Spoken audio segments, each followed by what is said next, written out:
back to the show. I just spent 7 minutes explaining how prosecutors can do whatever the fuck they want. I sure hope Cy Vance doesn't get vindictive and start poking around my line of children's tanning salons.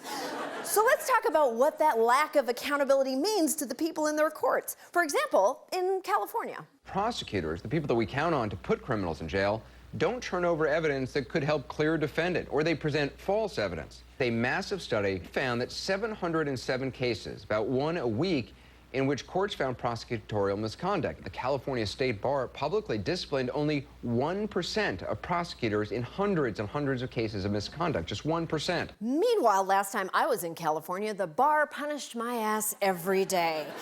In order to get any punishment at all, prosecutors have to screw up big, like former Williamson County, Texas DA Ken Anderson, who pleaded guilty to withholding evidence that could have exonerated Michael Morton, an innocent man who served 25 years in prison for murder. Anderson's punishment, a $500 fine, loss of his law license, community service, and a whole entire 10 days in jail. Now, before you freak out about that unfair sentence, relax. It was reduced to 5 days for good behavior. When Michael Morton was released, he had to reckon with a son whose childhood he'd missed out on. When DA Anderson was released, he had to reckon with whether a carton of half and half he'd left in his refrigerator was still okay. So pretty much even. In another shocking example, in Detroit, 14-year-old Devontae Sanford was sentenced to 39 to 92 years in prison for a quadruple murder, but then a confession came from another man, specifically an imprisoned hitman named Vincent Smothers. First name, the go-to name for movie hitmen. Last name, an actual method of murdering. Should have been an open and shut case. Smothers even led police to the murder weapon. But DA Kim Worthy refused to consider that police may have arrested the wrong person. Sanford remained in prison for 9 years, while Smothers was never charged with the murder. Neither was his accomplice, Stabby McIdidit. Some prosecutors even find ways to get creative when it comes to jailing victims. DA Leon Canizero is being sued tonight over his old policy of sending witnesses fake subpoenas. I think it should be noted, however, that no one who ever received a DA's notice, even if it was labeled a district attorney subpoena, has ever suffered any sanction or consequence by imprisonment or fine by the court.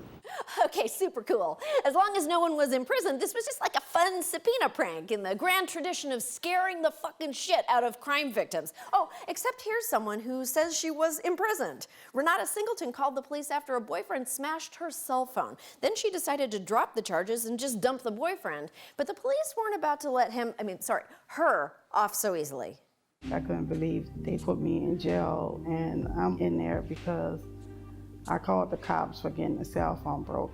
I arrived at the DA office. I remember asking, do I get a lawyer? Can I speak with a lawyer? And they were like, no, you're not the criminal, you're the witness. And so the cop came in and put the handcuffs on me. I found out that my bond was $100,000. All of this because they wanted her to testify against an ex-boyfriend. If you want a woman to say something bad about her ex, all you have to do is give her 2 margaritas and put on a Beyonce song. Everybody knows that. Canizero is now the target of 2 lawsuits and an ethics complaint, but somehow he's still the New Orleans district attorney.